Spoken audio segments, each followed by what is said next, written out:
Bonjour à toutes et à tous et bienvenue dans ce nouvel épisode de Dézinguons les idées reçues, le podcast qui vous aide à remettre un peu de nuance, de réflexion et parfois, je l'espère, de bon sens là où on nous sert des phrases toutes faites.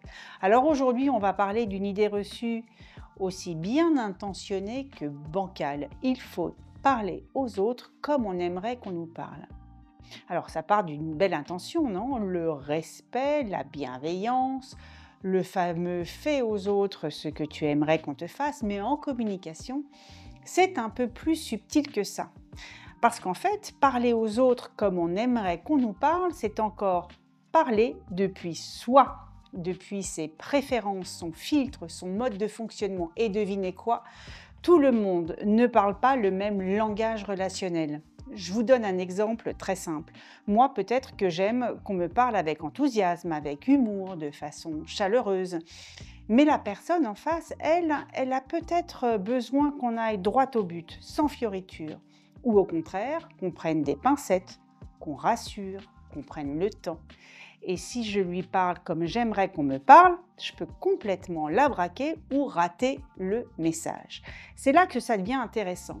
Parce que la vraie communication, ce n'est pas seulement je dis les choses avec bienveillance, c'est est-ce que la personne en face comprend ce que je veux dire? Est-ce qu'elle le reçoit bien? Est-ce que ça crée du lien ou du frottement?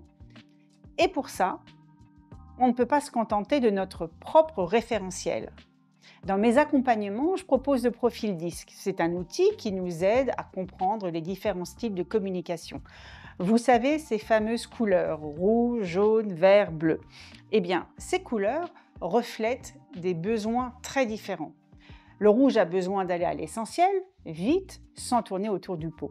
Le jaune aime l'enthousiasme, le lien, les échanges dynamiques. Le vert a besoin de sécurité, de respect du rythme, de cohérence. Le bleu veut des faits, de la rigueur, des choses précises et cadrées. Vous imaginez bien que si on parle à un bleu comme on parlerait à un jaune, ça peut faire des étincelles et inversement. L'empathie appliquée, ce n'est pas parler comme on aimerait qu'on nous parle, c'est parler comme l'autre a besoin qu'on lui parle. Et ça demande de l'observation, de l'écoute, un peu de souplesse, et c'est aussi une des compétences clés du leadership, du management et plus largement des relations humaines saines.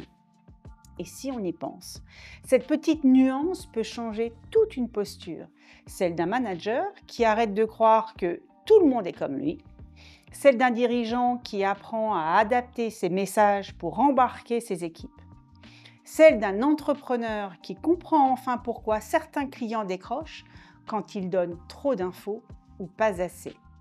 Ce n'est pas une question de manipuler ou de jouer un rôle, c'est une question de s'ajuster, de faire passer un message, pas juste de parler dans le vide. Alors oui, c'est plus exigeant que de rester centré sur soi.